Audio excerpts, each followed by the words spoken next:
Welcome. आपण पाहत आहात I23 एज्युकेशन यूट्यूब चॅनल. हा क्वेश्चन नंबर 50 आहे आता आणि पुढचा टाईप आहे चौथा टाईप. कशामधला? सरळ व्याज व चक्रवाढ व्याज याच्यामधला हा चौथा टाईप आहे. तर हा प्रॉब्लेम बघा इथं वाचून एकदा. एका व्यक्तीने दर साल दर सेकडा 20/2% या दराने 3000 रुपये घेतले.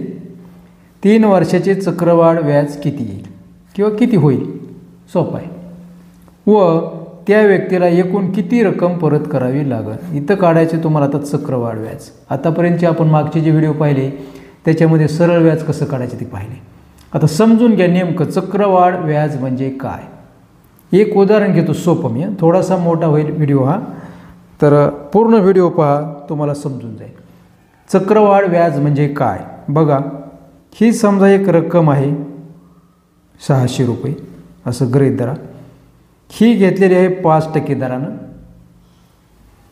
तर याचं व्याज समजा 1 वर्षाचं तर किती येईल बघा. हे 2 शून्य 2 शून्य कट होते आणि 6 पंचे 30 होईल. 30 रुपये येईल. मग हे व्याज आलं. मग दुसऱ्या वर्षी ही मुद्दल प्लस हे 30 रुपये मिळून 630 रुपयावर होणारं व्याज. पुन्हा तिसऱ्या वर्षी ती जे पुढचं व्याज येईल ते याच्यात ॲड करायचं. ते म्हणजे व्याजावर व्याज, मुद्दल प्लस व्याजावर व्याज मिळून येणारं एकूण व्याज म्हणजेच ते झालं चक्रवाढ व्याज. तर आपण हे 2 प्रकारे प्रॉब्लेम सोडवणार आहोत. सोडवण्याच्या अगोदर सर्वात प्रथम याच्या किमती लिहून ठेवायच्या तुम्ही. गिवन डाटा बी म्हणतात त्याला. म्हणजे दिलेलं काय काय तर पी आहे दिलेला. पी आहे 3000. पी म्हणजे principal amount. Rate of interest काय टक्क्यानं दिलं ते इथं 20/2%. किती वर्षासाठी त्याला इयर लिहितो मी. हे आहे 3 वर्षासाठी 3 इयर्स बरोबर.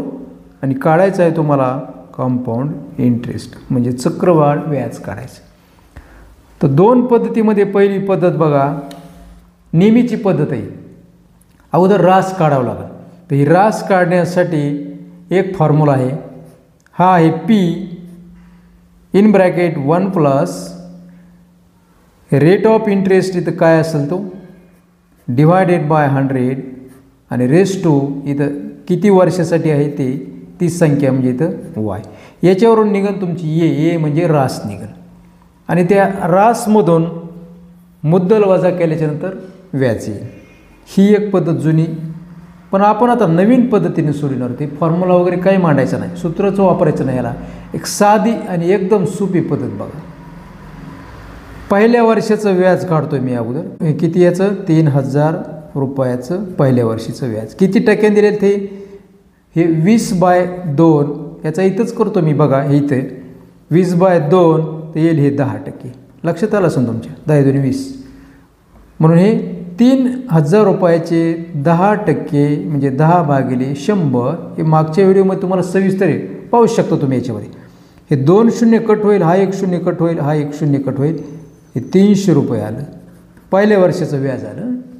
आता दुसऱ्या वर्षाचं व्याज जे काढायचे तुम्हाला ह्या मुद्दलवरलं व्याज. मुद्दल किती 3000 रुपयावरलं हे 300 रुपये व्याज येईल. आणि अधिक हे 300 रुपयावरलं पुन्हा व्याज काढायचं. म्हणजे हे 300 रुपये किती टक्क्यानं 10%. हे 1 शून्य इथं खाली भागिले 100 राहिले. हे 2 शून्य हे 2 शून्य गेले बरोबर राहिले हे 30 रुपये. दुसऱ्या वर्षी आले हे 30 रुपये. मग 30 आणि हे 300 किती झाले 330 रुपये झाले. तर तिसऱ्या वर्षी पुन्हा हे 330 रुपयावरलं व्याज काढायचं तुम्हाला. बघा लक्षात ठेवा की पहिल्या वर्षीचं रिपीट करतो 300 रुपये आलं. पुन्हा ते 300 मुद्दलात ॲड होतील म्हणून हे 300 रुपये अधिक हे 300चं व्याज मिळून हे 30 रुपये झालं. म्हणजे 30 आणि हे 330 झाले. मग हे 330 जे आहे तिथे लिहितो मी आता. हे 330 हेच मी पुन्हा इकडे घेतले तिसऱ्या वेळेस. म्हणजे पुन्हा 330 रुपयावरलं येणारं व्याज हे 330 रुपयावर 10%. बरोबर. 2 शून्य कट होतील, हे 2 शून्य कट होतील. हे येईल किती रुपये 33 रुपये. आणि हे 330 आणि हे 33 किती येईल याची बेरीज बघा. इथं 330 लिहितो. ही येईल बेरीज 3 3 आणि 3 6 आणि हे 3 363 रुपये.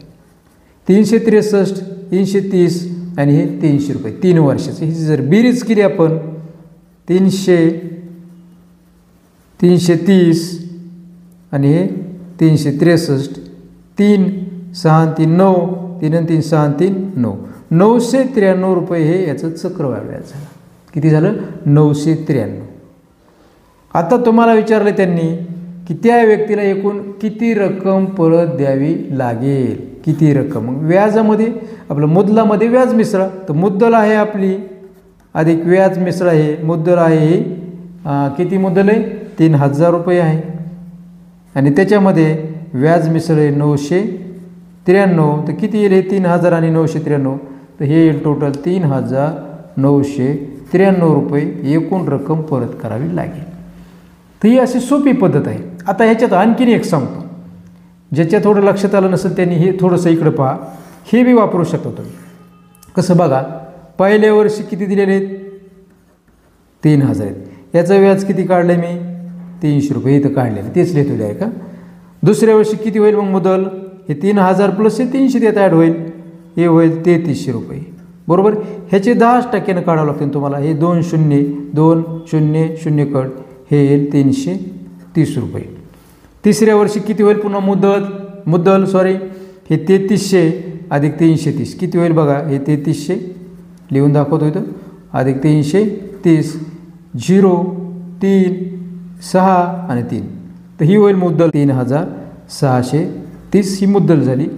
याचे 10% पुन्हा हे 2 0 हा 0 हा 0 363 किती आले 363. बेरीज केली तर ही 993. ही बी पद्धत तुम्ही वापरू शकता. म्हणजे मूळ रक्कम त्याच्यावरलं व्याज, दुसऱ्या वर्षी पुन्हा त्या व्याजावर व्याज असतं म्हणून हे 3300 केले.